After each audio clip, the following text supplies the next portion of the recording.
오늘 주시는 하나님의 말씀은 베드로전서 3장 15절 말씀입니다.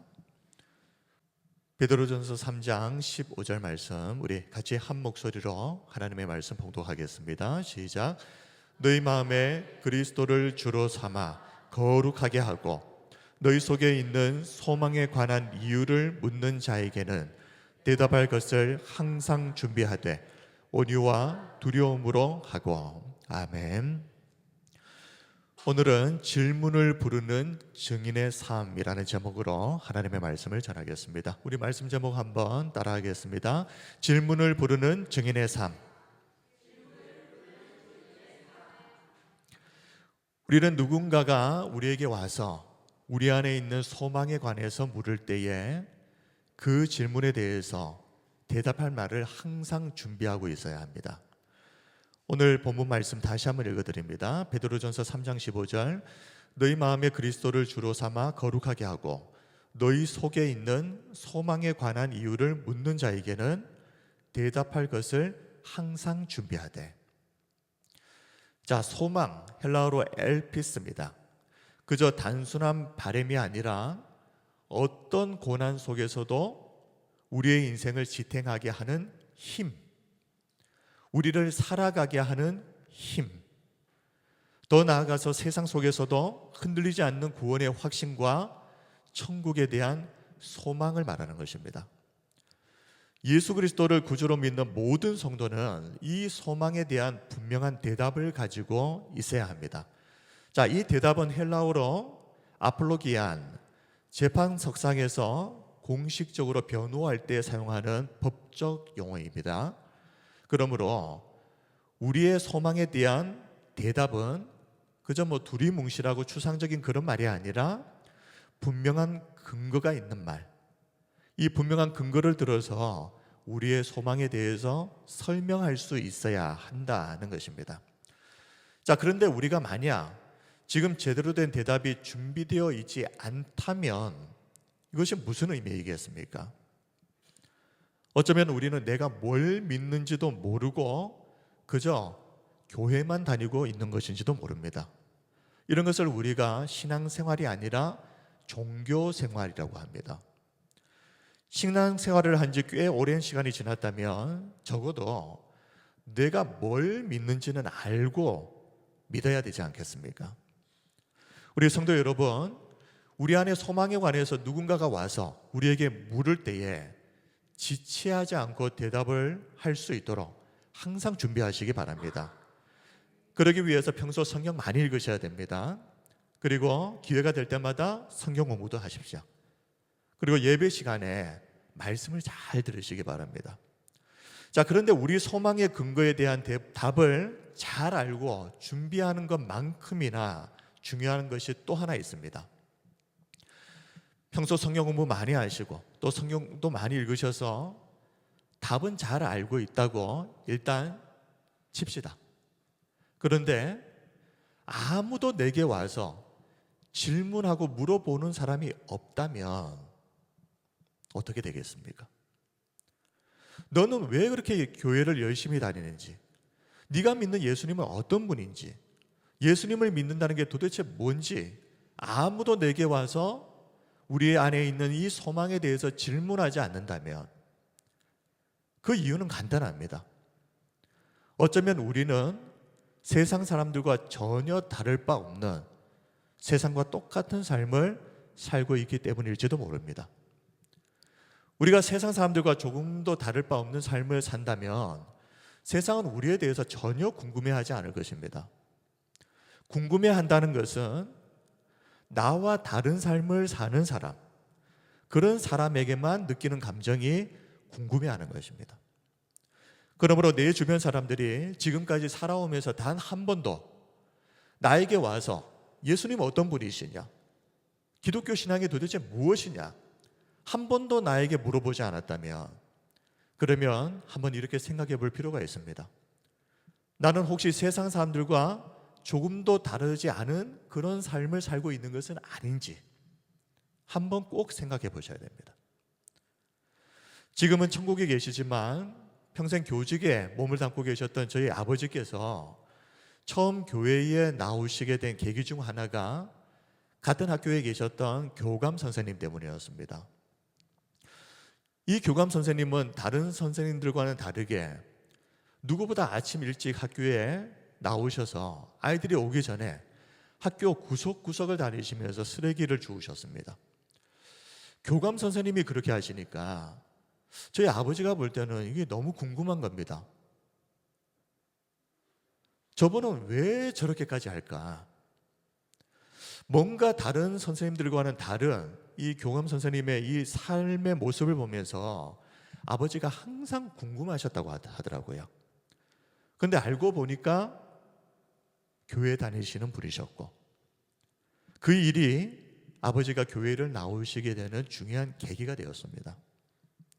사랑하는 성도 여러분, 성도는 온 세상이 궁금해하는 그런 삶을 살아야 됩니다.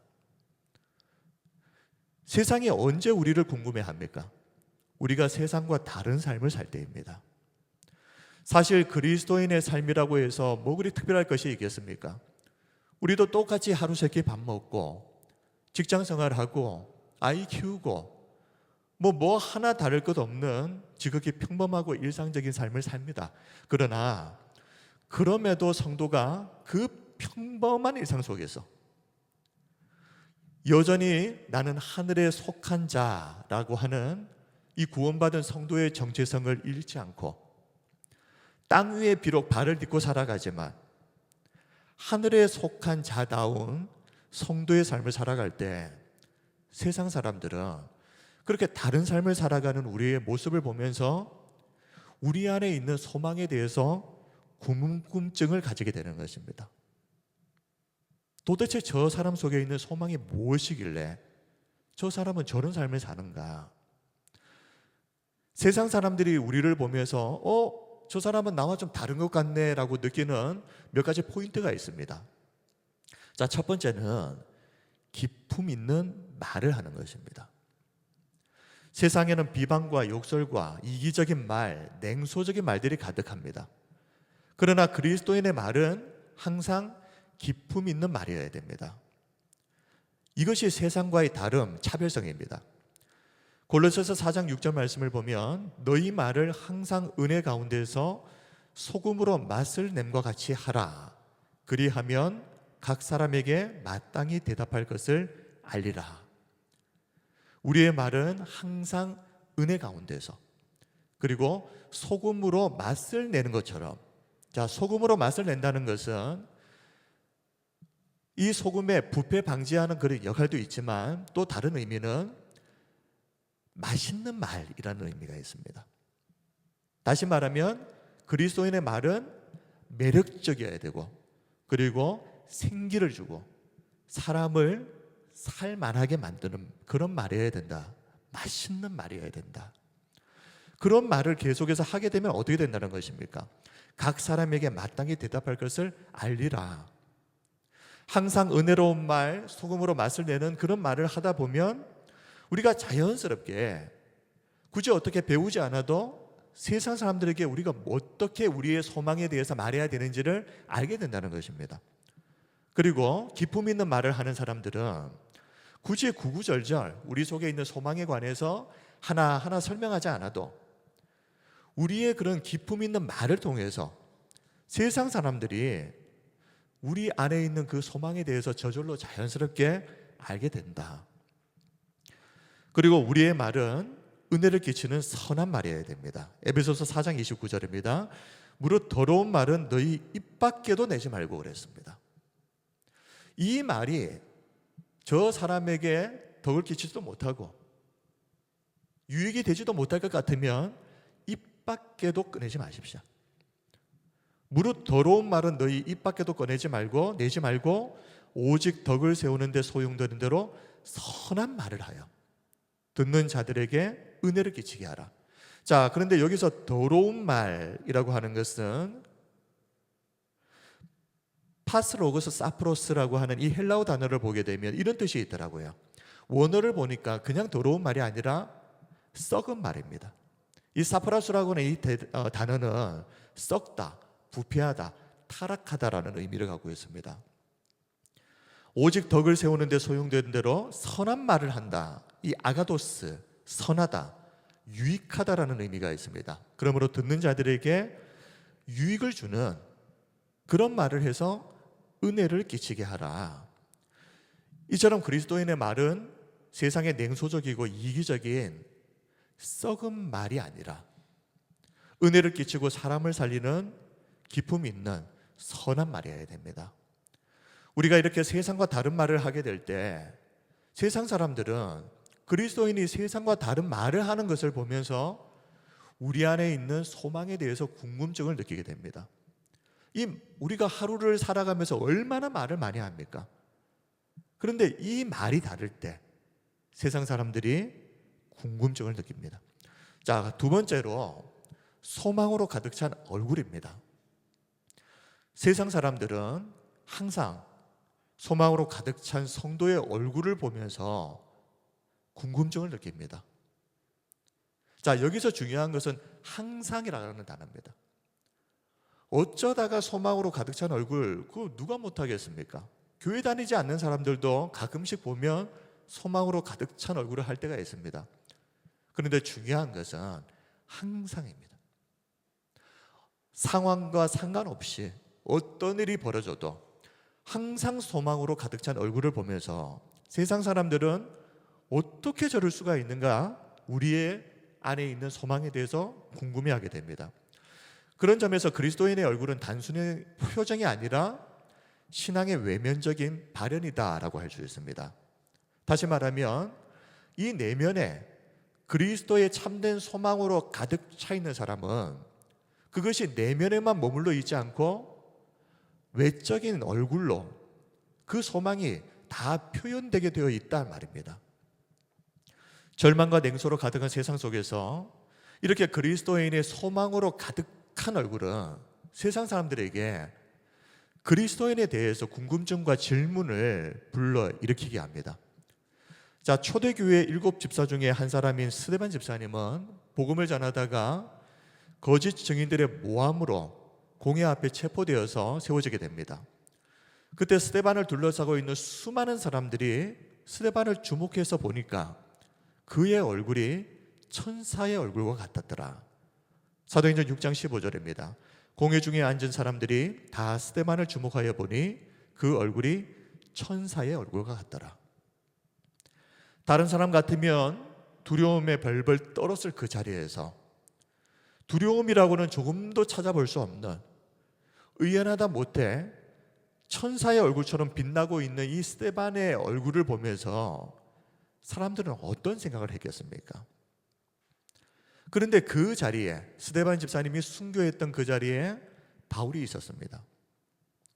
바울도 순교의 자리에서 천사의 얼굴처럼 빛나는 스데반의 얼굴을 보면서 도대체 저 사람이 믿는 예수가 어떤 분이길래 죽음 앞에서도 스데반의 얼굴이 저렇게 소망으로 가득 찰 수 있는가, 그런 궁금증을 느끼지 않았겠습니까?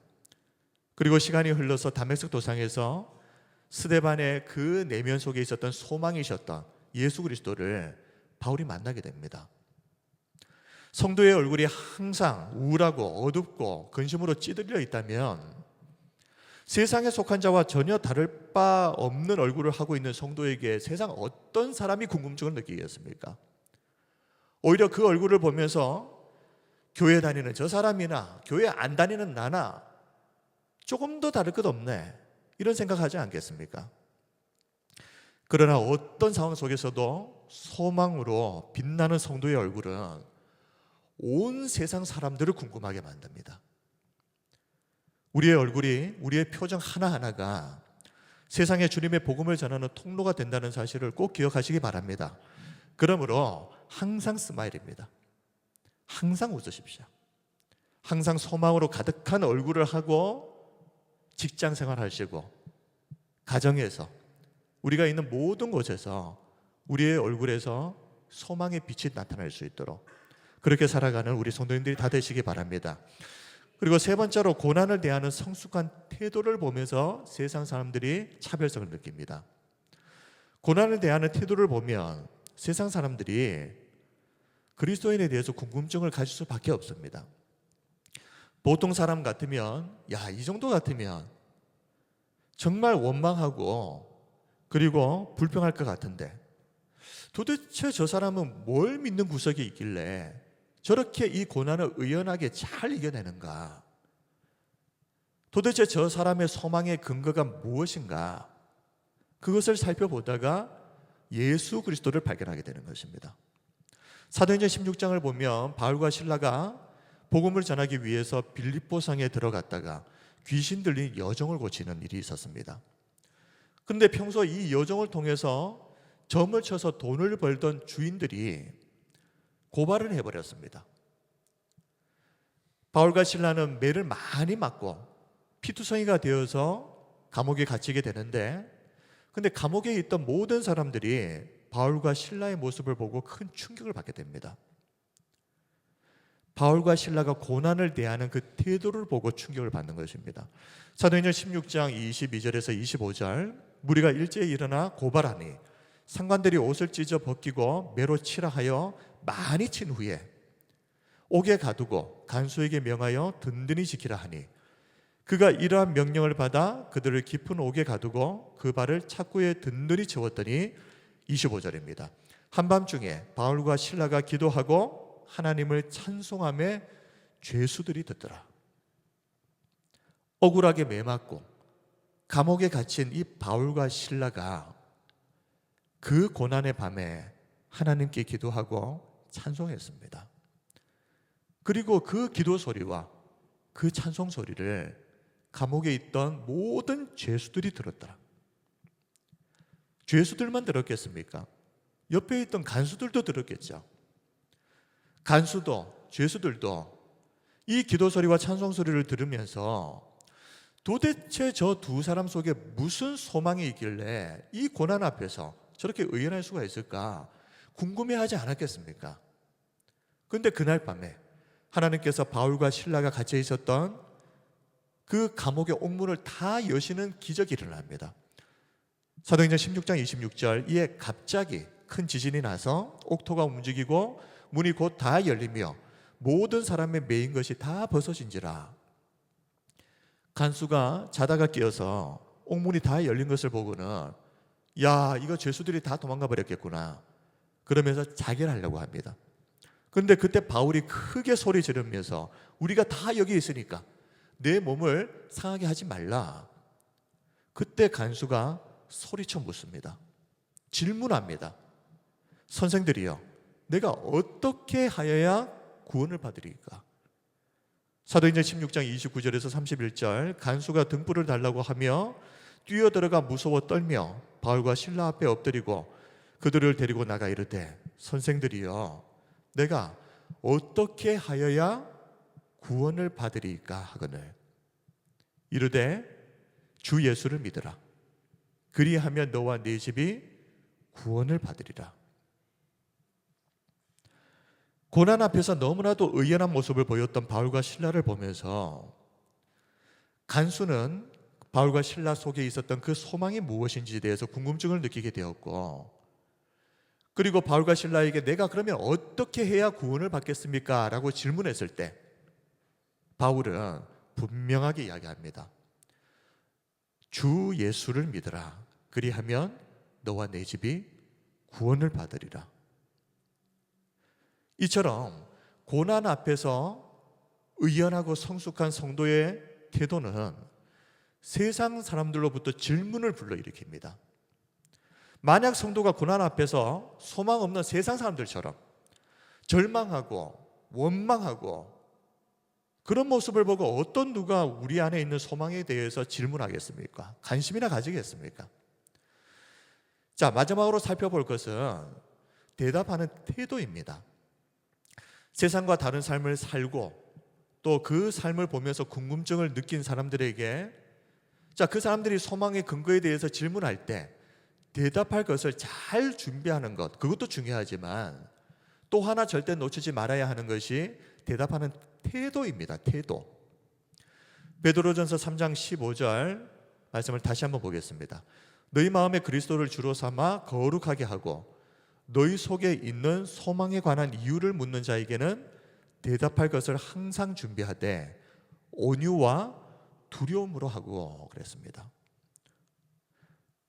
답변은 잘 준비했는데 그런데 태도에서 실수를 할 때가 많습니다.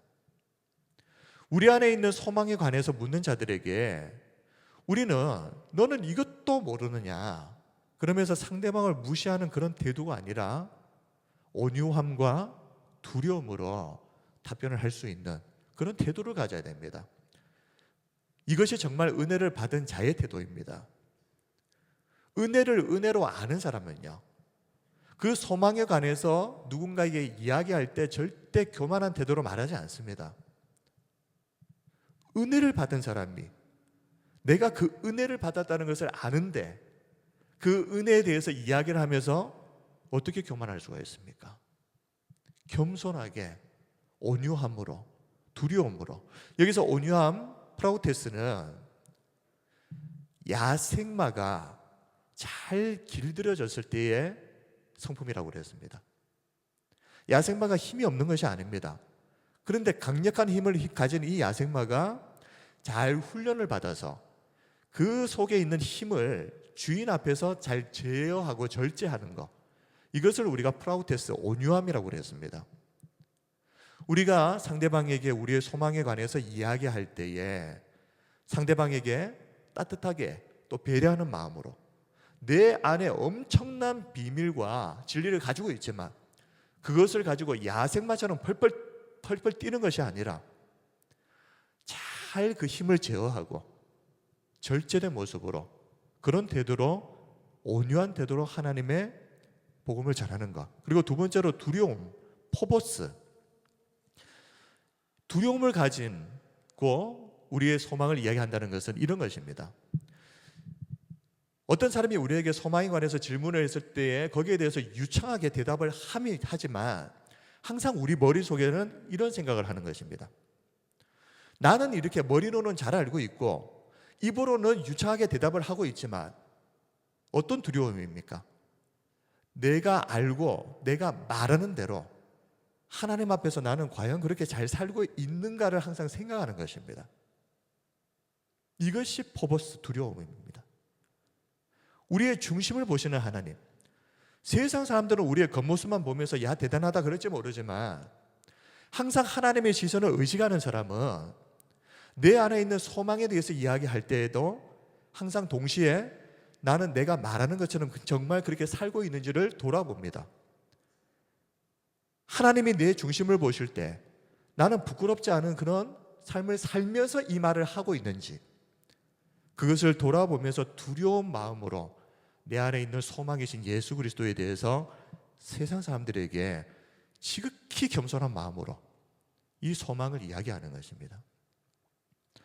말씀을 정리하겠습니다. 오늘은 질문을 부르는 증인의 삶이라는 제목으로 하나님의 말씀을 전했습니다. 자, 다시 한번 정리를 합니다. 우리 안에 있는 소망에 관해서 누군가가 질문을 할 때 그 질문에 대해서 항상 대답할 것을 준비하고 있어야 됩니다. 만약 우리가 지금 그것이 준비되어 있지 않다면 뭐라고 그랬습니까? 어쩌면 나는 뭘 믿는지도 모르고 그냥 종교생활하고 있는 것일지도 모릅니다. 그런데 그 대답할 것을 준비하는 것만큼이나 중요한 것이 또 뭐라 그랬습니까? 누가 와서 질문을 해야죠. 아무도 묻지 않는데 답만 알고 있으면 뭐 하겠습니까? 그러므로 성도가 세상과 다른 삶을 삶으로 세상 사람들이 우리 안에 있는 소망에 대해서 궁금해하도록 그런 삶을 살아야 되는 책임이 우리에게 있습니다. 세상은 우리가 얼마나 많이 배웠는지, 얼마나 많은 것을 가졌는지 그런 것을 가지고 우리에 대해서 궁금해하지 않습니다. 덕을 세우고 은혜를 끼치는 기품 있는 말, 그리고 어떤 상황에서도 소망으로 가득 찬 얼굴, 그리고 고난을 대하는 우리의 의연하고도 성숙한 태도, 세상과 너무나도 다른 성도의 그 모습을 보면서 세상 사람들은 궁금해하게 됩니다. 같은 땅에 발을 딛고 살아가지만 하늘에 속한 자의 삶을 살아갈 때 세상은 우리에 대해서 궁금해하고 질문을 하게 될 것입니다. 그렇게 사람들이 우리에게 와서 질문할 때 정확한 근거와 함께 이 소망이 바로 예수 그리스도이심을 분명하게 알려주시기 바랍니다. 주 예수를 믿으라. 그리하면 너와 내 집이 구원을 받으리라. 온 세상이 궁금해하는, 온 세상 사람들에게 질문을 불러일으키는 그런 증인의 삶을 살아가는 우리 모든 성도님들이 되시기를 주님의 이름으로 축원드립니다. 이제 우리 함께 우리 찬양 드리고 함께 기도하겠습니다.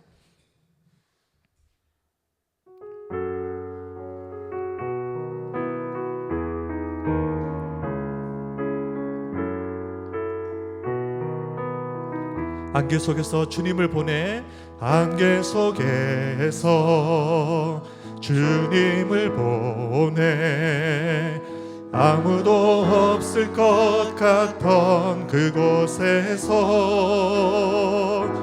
손 내미셔서 나를 붙드네, 길 곳으로 가던 그곳에서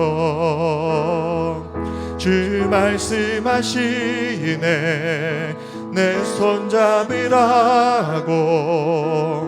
내가 곧 길이요 진리 생명이니, 나 그 길을 보내, 주 예비하신 곳 다른 길로 돌아서지 않으리.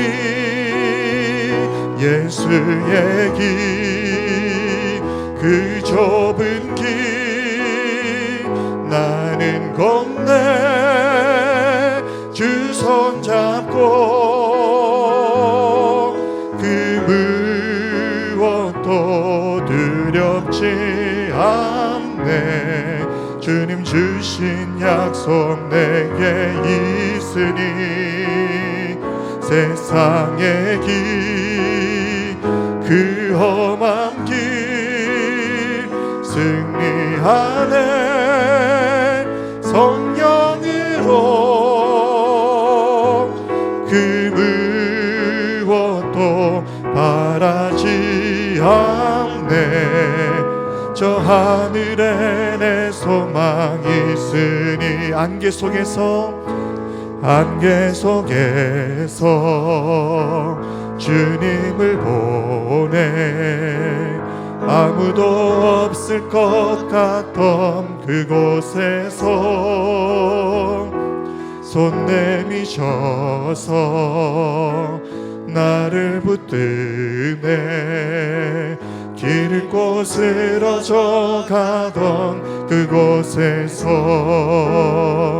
주 말씀하시네, 내 손잡으라고, 내가 곧 길이요 진리 생명이니, 나 그 길을 보내, 주 예비하신 곳 다른 길로 돌아서지 않으리. 우리 박수치며 고백합니다.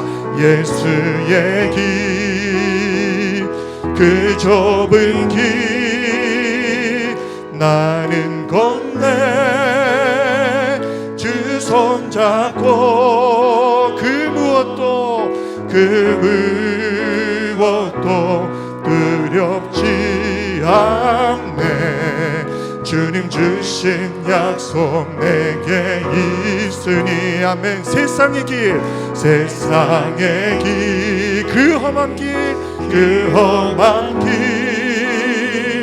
승리하네. 성령으로